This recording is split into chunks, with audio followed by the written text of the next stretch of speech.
Hello students, हम लोग बात कर रहे थे क्लास 10 रियल नंबर में फंडामेंटल थ्योरम के बारे में अरिथमेटिक की, जिसमें हम लोगों ने एक्सरसाइज 1.2 स्टार्ट किया था, जिसमें क्वेश्चन नंबर 2 तक कवर कर लिया गया था प्रीवियस वीडियो में। तो आज हम लोग बात करें क्वेश्चन नंबर 3 की, जिसमें हमें इन नंबर्स का जो नंबर्स गिवन है इनमें इसका हमें एलसीएम और एचसीएफ फाइंड करना है, और फाइंड करने के लिए हमें इसका प्राइम फैक्टराइजेशन करना है, यानी कि प्राइम फैक्टराइजेशन मेथड का यूज करते हुए इन नंबर का हमें एलसीएम और एचसीएफ फाइंड करना है। तो जैसा कि हम लोग जानते हैं, सबसे पहले इसके हम प्राइम फैक्टर टर्म को लिखेंगे, और प्राइम फैक्टर टर्म में लिखने के बाद में क्या करना होता है, हाईएस्ट, है ना, डिग्री टर्म को हम चूज करते हैं एलसीएम फाइंड करने के लिए, और लोएस्ट डिग्री टर्म को चूज करते हैं एचसीएफ फाइंड करने के लिए, जो भी प्राइम फॉर्म में रहता है। पहले सारे नंबर्स का हम प्राइम फॉर्म लिख देते हैं। तो 12 को हम मेंशन कर सकते हैं 2 to the power 2 into 3, 15 को 3 into 5, और 21 को 3 into 7। तो अब अगर ओवरऑल में देखा जाए, पहले बात करें एचसीएफ की, तो एचसीएफ के लिए हमें क्या कॉमन टर्म मिल रहा है ओवरऑल में, तीनों में हमें वही चूज करना है। तो 2 की पावर 2 यहां पर है, यहां 2 नहीं है, यहां भी 2 नहीं है, यहां पर 3 है, यहां भी 3 है, यहां भी 3 है। तो फर्स्ट कॉमन टर्म हमें जो मिला ओवरऑल में वो क्या मिला, 3। अब यहां पे 5 है, बट यहां और यहां 5 इंक्लूड नहीं है, इसके प्राइम फॉर्म में 5 नहीं है।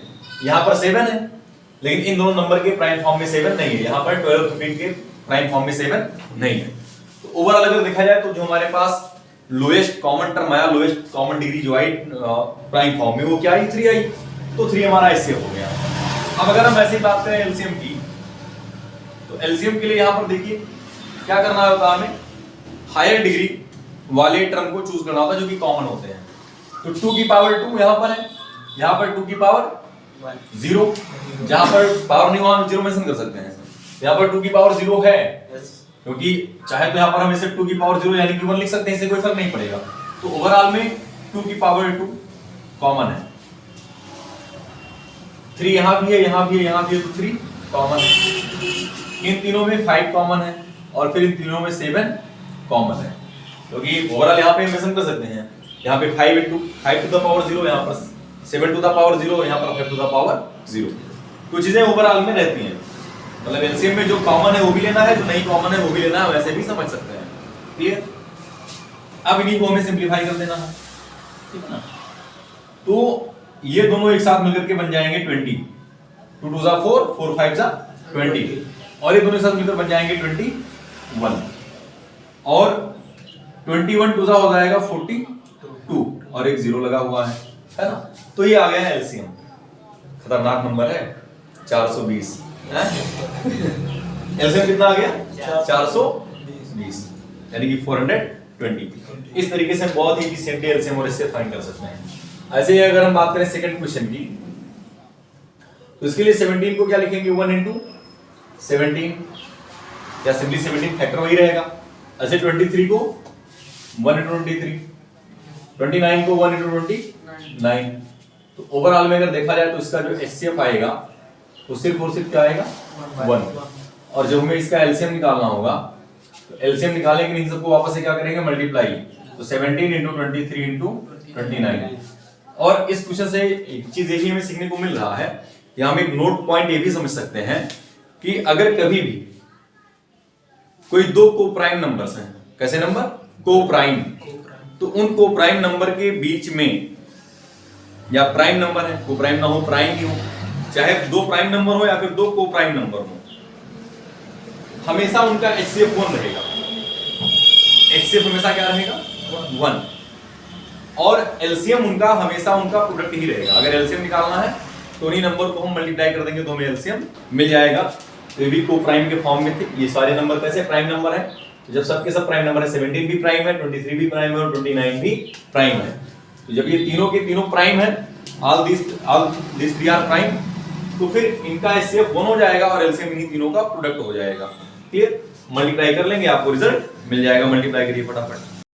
क्वेश्चन नंबर 4 की 1.2 में ही इसमें हमें HCF 306 और 657 का दे रखा है 9। HCF गिवन है, 2 डिजिट है आपके पास 306 और 657। इसी का हमें क्या फाइंड करना है, LCM फाइंड करना है।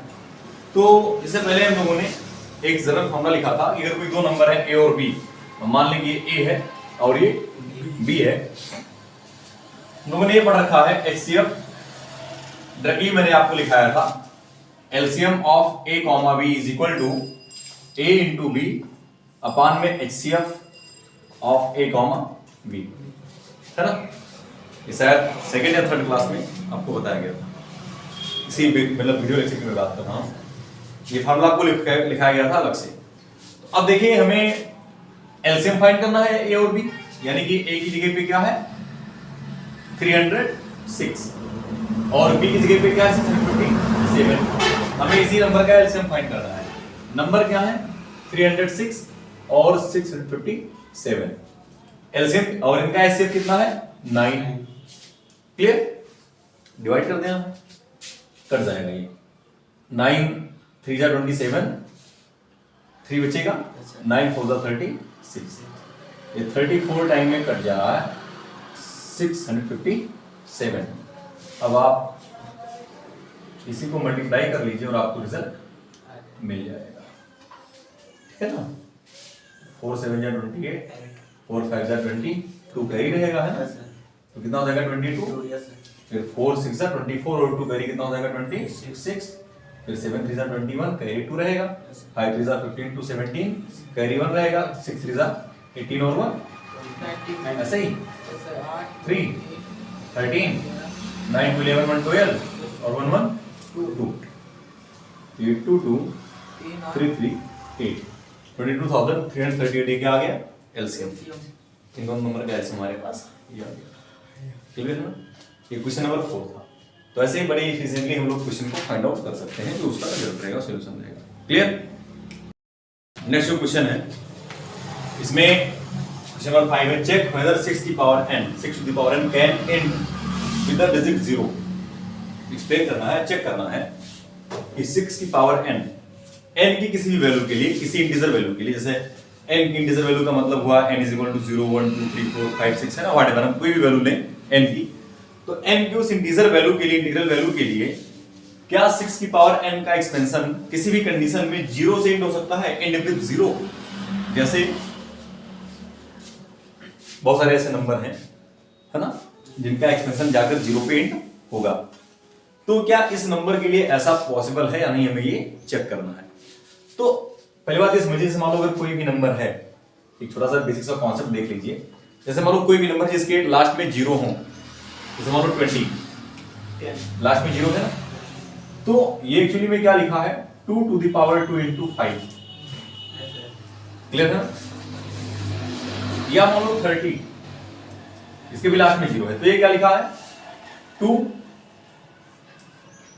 into 3 into 5, ये तो लिखा है 2 into 3 into 5। या मान लो हम बात करें 40 की, तो 40 का मतलब हुआ 2 की पावर 3 into 5, है ना। या हम बात करें 50 की, तो 50 का मतलब हुआ 2 into 5 to the power 2, है ना। या मैं बात करूं 60 की, तो 60 का सीधा सा मतलब हुआ 2 की पावर 2 into 3 into 5, ये हो गया 60। तो ओवरऑल आप ये देख रहे हैं कि अगर लास्ट में 0 है, तो लास्ट में 0 होने पर उसके फैक्टर में 2 और 5 भी इन्वॉल्व हैं। और अगर लास्ट में एक 0 है, अगर लास्ट में एक 0 है, तो एटलीस्ट उसके पास एटलीस्ट कम से कम एक बार 2 है और एक बार 5 है, तभी उसके लास्ट में 5 दूनी 10 5 2 10 एक 0 आया, एक बार 0 आया है। क्लियर है ना। यानी किसी भी नंबर के एंड में 0 होगा या नहीं होगा, इस बात का डिसाइड हम यहां से कर सकते हैं कि जिस भी नंबर पे पावर n है और n की इंटीजर वैल्यू के लिए चेक करना है कि वो 0 से एंड होगा या नहीं होगा, हम उस पर्टिकुलर नंबर का फैक्टराइजेशन कर दें, और अगर उसके फैक्टराइजेशन में 2 और 5 इंक्लूड हैं, दोनों बोथ, क्योंकि उन्हीं का कॉम्बिनेशन हमें 10 दे रहा है, क्लियर है ना? वही कॉम्बिनेशन हमें 10 दे रहा है, और उसी 10 की वजह से जीरो एंडिंग आ रही है, जीरो एंडिंग उसी 10 की वजह से आ रही है। तो हम यहां भी वही काम करते हैं, चेक करें। 6 की power n, 6 to the power n can be written as 2 into 3 whole power n, और this can be written as 2 to the power n into 3 to the power n.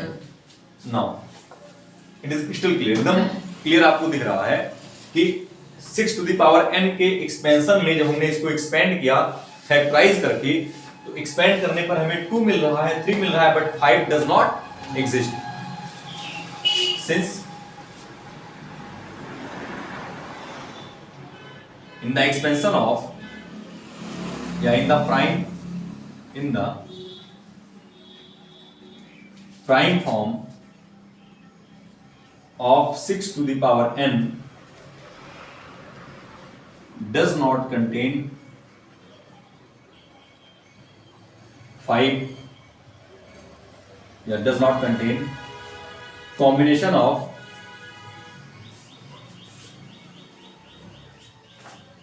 2 and 5, 2 और 5 का कॉम्बिनेशन नहीं है, अकेला 2 है लेकिन इसके साथ 5 नहीं है, so it can not and with 0, इसलिए 0 के साथ एंड नहीं हो सकता। For any integer value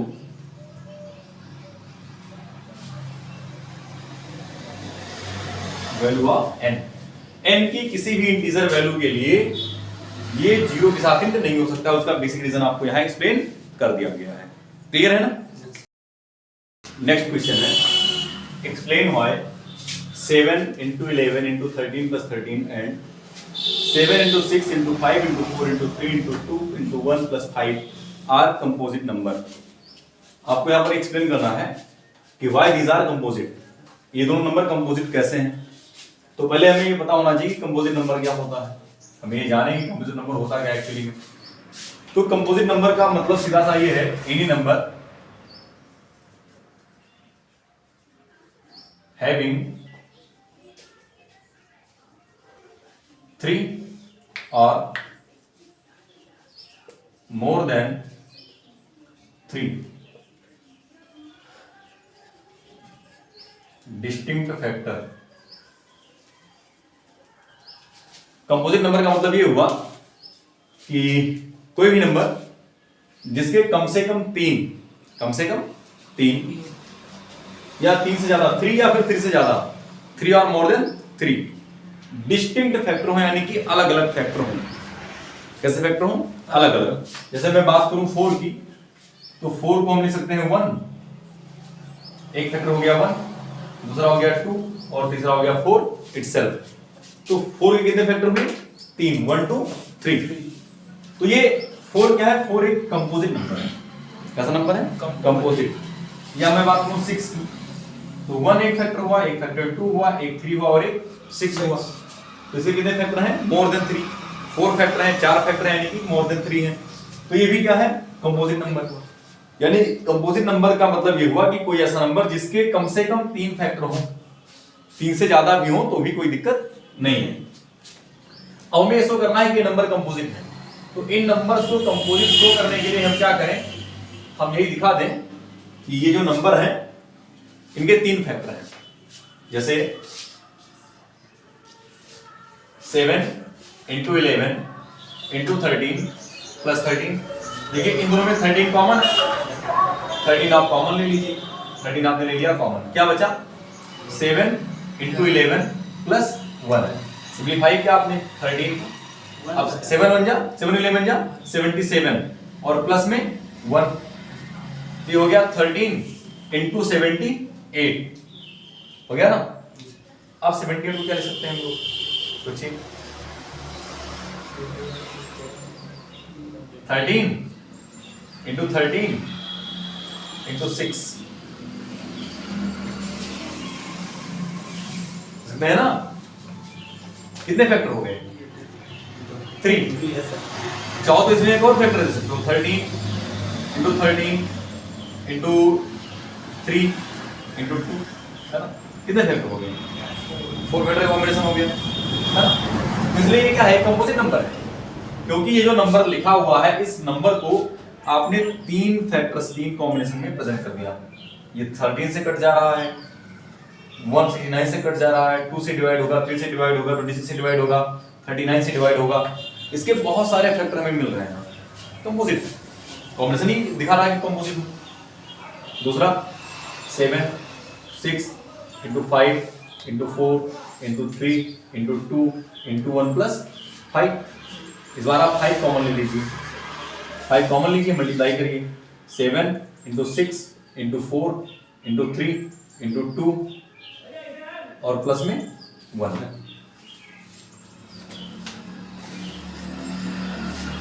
42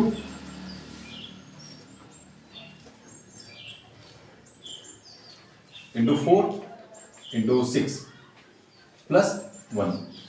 5 multiply करिए वापस से, तो 4 2 जा 8 और 4 4 जा 16 इंटू 6 प्लस 1। तो 5 इंटू 6 8 जा 48, 6 6 जा 36 और 4 40, कैरी 4 0 6 और 4 10 प्लस 1।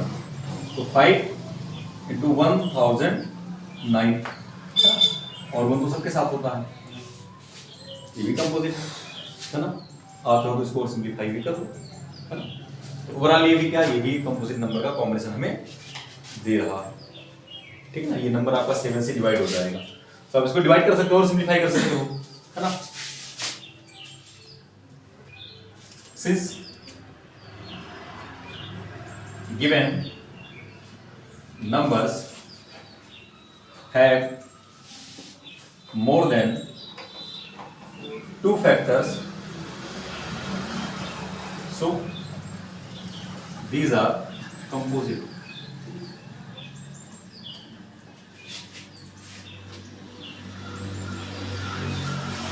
तीन से ज्यादा फैक्टर हो रहे हैं, मोर देन 3 फैक्टर हैं, तो मोर देन 3 फैक्टर का मतलब हो गया कि वो कंपोजिट नंबर है। हम लोग बात करें क्वेश्चन नंबर 6 की।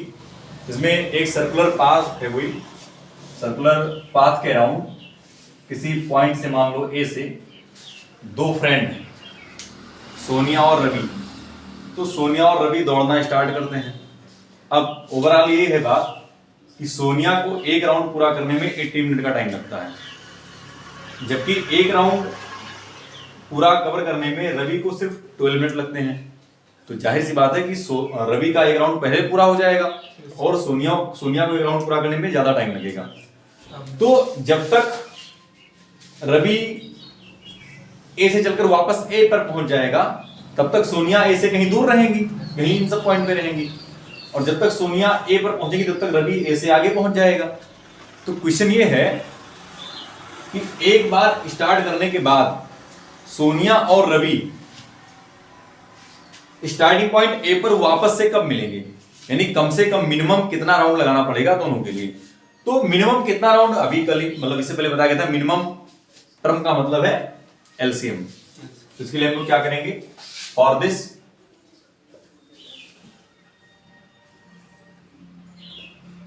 We have to find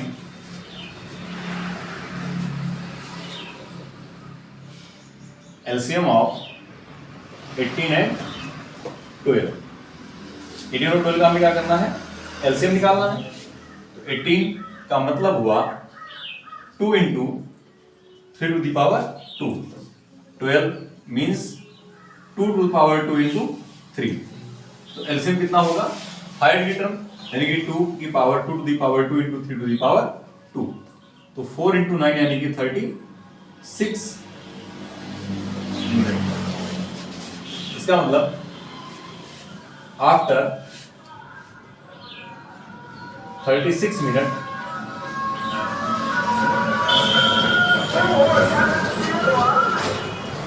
they will meet again at starting point.